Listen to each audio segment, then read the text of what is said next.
জয় গুরু গৌরাঙ্গের জয়, জয় অনন্ত কোটি বৈষ্ণব ভক্তবৃন্দের জয়। আগামী 27শে ফেব্রুয়ারি 2026 আসছে আমলকি একাদশী, অর্থাৎ শুক্রবার পড়েছে। খুব সুন্দর একটি দিন। আপনারা এই আমলকি একাদশীটি অবশ্যই পালন করবেন। এই আমলকি একাদশীর মাহাত্ম্য কি, সেটা একাদশীর যে মাহাত্ম্য আছে সেই একাদশীর মাহাত্ম্য থেকে আমি আপনাদেরকে শ্রবণ করাচ্ছি। আপনারা খুব ধৈর্য সহকারে শ্রবণ করুন। আমলকি একাদশীর মাহাত্ম্য 2026। যুধিষ্ঠির মহারাজ বললেন, হে কৃষ্ণ, কৃষ্ণকে জিজ্ঞাসা করলেন, হে কৃষ্ণ, মহাফলদাতা বিজয়া একাদশীর কথা শুনলাম। আগের যে একাদশীটা ছিল সেটা হচ্ছে বিজয়া একাদশী, সেই কথা শুনেছিলেন কৃষ্ণের কাছে যুধিষ্ঠির মহারাজ।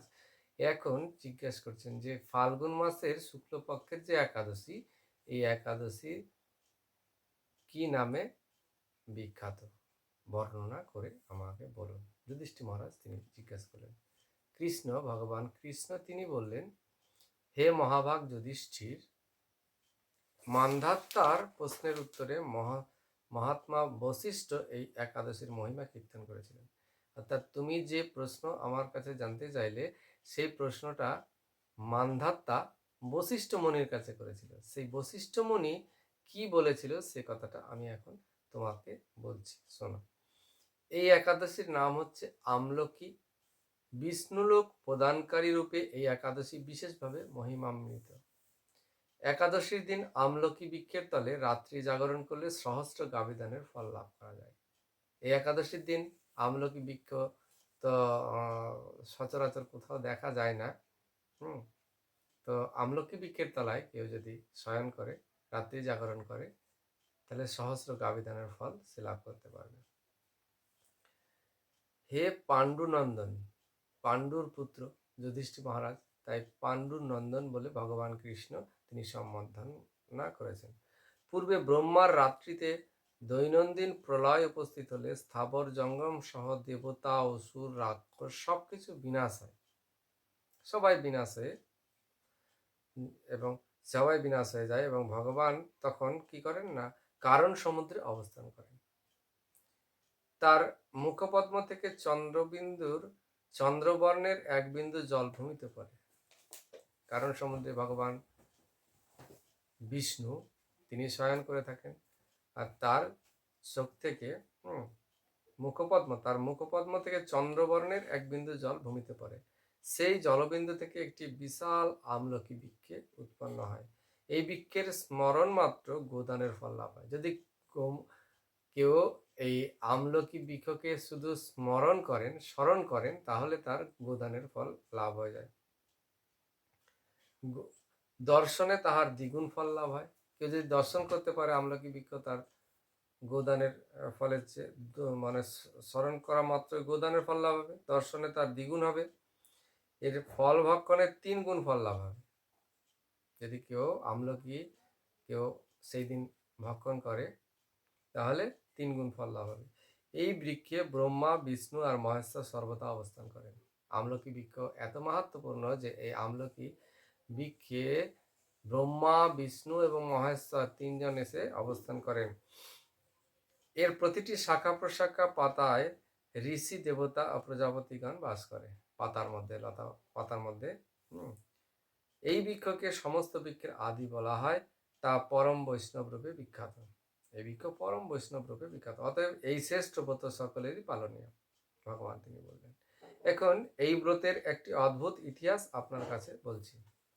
যুধিষ্ঠির মহারাজকে বলছেন, অদ্ভুত একটা ইতিহাস আছে। সেটা কি? প্রাচীনকালে বৈদিশ নামে এক প্রসিদ্ধ নগর ছিল। এই নগরে চৈত্র রথ নামে এক রাজা রাজত্ব করতেন। চন্দ্রবংশীয় পাশবিন্দুক রাজার পুত্র রূপে তিনি জন্মগ্রহণ করেন। তিনি অত্যন্ত শক্তিমান ছিলেন, ঐশ্বর্যশালী ছিলেন, স্বাস্থ্যজ্ঞানেও তিনি ছিলেন সুনিপুণ। তার রাজ্যের সর্বত্র মনোরম আনন্দপূর্ণ এক দিব্য পরিবেশ লক্ষ্য করা যেত। প্রজারা ছিলেন বিষ্ণু ভক্তি পরায়ণা, ভগবান বিষ্ণুর ভক্তি করতে তারা সকলেই একাদশী করত। সেই রাজ্যের রাজা এবং প্রজা সকলেই একাদশী ব্রত পালন করত। রাজ্যে কোনো অভাব ছিল না, কোনো অমঙ্গল ছিল না। এইভাবে প্রজাদের নিয়ে রাজা চৈত্ররথ সুখে দিন যাপন করতেন।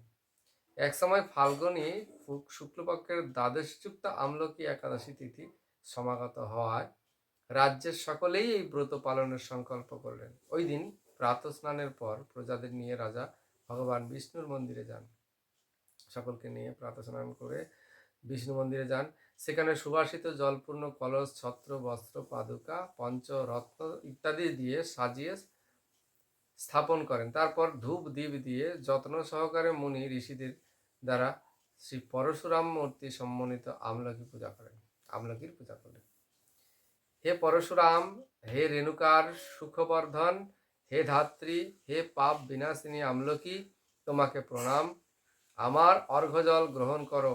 এইভাবে দিনে যথাবিধি পূজা স্তুতি নিত্য গীত করে রাজা ভক্তি ভরে সেই বিষ্ণু মন্দিরে রাত্রি জাগরণ করলেন। এমন সময় দৈবযোগে একটি ব্যাধ সেখানে উপস্থিত হয়। পূজার সামগ্রী সহ বহু ব্যক্তিকে একত্রে রাত্রি জাগরণ করতে দেখে সে কৌতূহলাক্রান্ত হন। সে ভাবল, এসব কি ব্যাপার। বিষ্ণু মন্দিরে প্রবেশ করে সে বসে পড়ল। কলসের ওপরে স্থাপন বিষ্ণু মূর্তি দর্শন করলো। ভগবান বিষ্ণু এবং একাদশীর মাহাত্ম্য সে মনোযোগ সহকারে শুনল। ভগবান বিষ্ণুর মাহাত্ম্য শুনলো, একাদশীর যে আমলকি একাদশীর যে মাহাত্ম্য সেইটি শুনলো। সারাদিন ওই ব্যাধ কিছুই আহার করেননি, তাই নিরাহারে ছিল, উপোস, তাই না? এইভাবে ক্ষুধায় কাতর হয়ে সেখানে রাত্রি জাগরণ করলো এবং একাদশী ব্রত মাহাত্ম্য শুনল। পরদিন প্রজাগণ সহ রাজা নগরের দিকে যাত্রা করলেন। সেই ব্যাধ তার গৃহে ফিরে গেলেন। এরপর একসময় ব্যাধের মৃত্যু হলো। একাদশীতে রাত্রি জাগরণ ব্রতের প্রভাবে ব্যাধ পরবর্তী জন্মে এক রাজ্যের অধীশ্বর রূপে তিনি অধিষ্ঠিত হলেন। একাদশী পালন করেছিলেন। একাদশী পালন করার পর মৃত্যু হলো। মৃত্যু হওয়ার পর সে এক রাজ্যের অধীশ্বর হয়ে গেলেন। জয়ন্তী নামে এক নগরী ছিল। সেখানে বিদুরথ নামে এক রাজা বাস করতেন।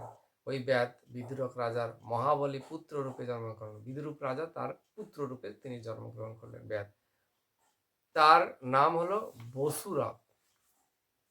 1,00,000 গ্রামের আধিপত্য তিনি লাভ করেন। 1,00,000 গ্রামের তিনি অধিপতি লাভ করেন। তিনি ছিলেন সূর্যের মতো তেজস্বী, চন্দ্রের মতো কান্তিমান ও পৃথিবীর মতো ক্ষমাশীল। বিভিন্ন সদ্গুণে ভূষিত বসুরথ পরম বিষ্ণুভক্তি পরায়ণ হন। সেই ব্যাধ তিনি বিষ্ণুভক্তি পরায়ণ হন। তার গুণাবলী খুব সুন্দর। তিনি চন্দ্রের মতো কান্তিমান, দেখতেও খুব সুন্দর, হ্যাঁ, সূর্যের মতো তেজস্বী রাজা। এই মহাদাতা রাজা একবার শিকার করতে গিয়ে পথ ভুলে যান। গভীর জঙ্গলের মধ্যে ক্ষুধায় পীড়িত হয়ে তিনি ক্লান্তিবশত শুয়ে পড়েন। এমন সময় কতগুলি পর্বত নিবাসী ম্লেচ্ছ রাজার কাছে এসে নানাভাবে উৎপীড়ন করতে থাকে। রাজা, তিনি শিকার করতে গেছেন, ক্ষুধায় পীড়িত হয়ে ক্লান্তিবশত শুয়ে পড়েছেন। তারপর পর্বত নিবাসী ম্লেচ্ছ এসে রাজার কাছে আসলেন। রাজাকে তাদের শত্রু বলে মনে করলেন। পূর্বে এই রাজা আমাদের পিতামাতা, পুত্র পৌত্র সকলকে মেরে ফেলেছেন, আমাদের গৃহ ছাড়া করেছে। এই রকম বলতে বলতে ম্লেচ্ছরা রাজাকে হত্যা করতে উদ্যত হলো। তো তারা বিভিন্ন অস্ত্র শস্ত্রে তাকে আঘাত করতে লাগলো, কিন্তু আশ্চর্যের বিষয় তাদের সকল প্রচেষ্টা ব্যর্থ হয়। রাজার কোনো ক্ষতি তারা করতে পারেনি। তখন রাজার শরীর থেকে নানা অলঙ্কারে বিভূষিত এক পরমা সুন্দরী স্ত্রী মূর্তি আবির্ভূত হলো। এক মূর্তি, স্ত্রী মূর্তি রাজার শরীর থেকে আবির্ভূত হলো। মহাশক্তিধারিণী ওই নারী অল্প সময়ের মধ্যে সকল পাপী ম্লেচ্ছকে নিধন করলেন, পাপীদের মেরে ফেললেন, নিধন করে ফেললেন। রাজার নিদ্রা ভঙ্গ হলো। এই ভয়ানক হত্যাকাণ্ড দেখে রাজা অত্যন্ত বিস্মিত হলেন। তিনি বলতে লাগলেন, আমাদের শত্রুদের হত্যা করে কে আমার প্রাণ রক্ষা করলো? এমন কৃপালু কে আছে? আমি তার প্রতি আমার কৃতজ্ঞতা প্রকাশ করছি। এমন সময়ে দৈববাণী হলো, ভগবান কেশব ব্যতীত শরণাগতকে রক্ষা করবার আর কে আছে? ভগবান ছাড়া আর কে আছে? ভগবান কেশব, ভগবান কৃষ্ণ, হ্যাঁ, নন্দনন্দন, এছাড়া আমাদের আর রক্ষা করার কেউ নেই। তিনি শরণাগত পালক, দৈববাণী শুনে তিনি ভক্তিযুক্ত চিত্তে গৃহে ফিরে এলেন। তারপর প্রজাসহ মহাসুখে ইন্দ্রের মতো নিষ্কণ্টক রাজ্য ভোগ করতে লাগলেন। বশিষ্ঠ মুনি তখন বললেন মান্ধাতাকে, হে রাজন, যে মানুষ এই পরম উত্তম আমলকি ব্রত পালন করেন তিনি নিঃসন্দেহে বিষ্ণুলোক প্রাপ্ত হবেন। নিঃসন্দেহে তিনি বিষ্ণুলোক প্রাপ্ত হবেন এই আমলকি একাদশী ব্রত পালন করলে। আর এই আমলকি একাদশী যদি একাদশীর দিনে যদি কেউ আমলকি পান যদি পেয়ে থাকেন তাহলে দেবেন, ভোগ দেবেন ভগবানকে, তারপরে আমলকি প্রসাদ পাবেন আপনারা। তাহলে এই আমলকি একাদশী সুন্দর করে সকলে মিলে পালন করুন, আর আপনারা বিষ্ণুলোক প্রাপ্ত হন। হরি বল। আজকে এখানে বিশ্রামে রাখছি।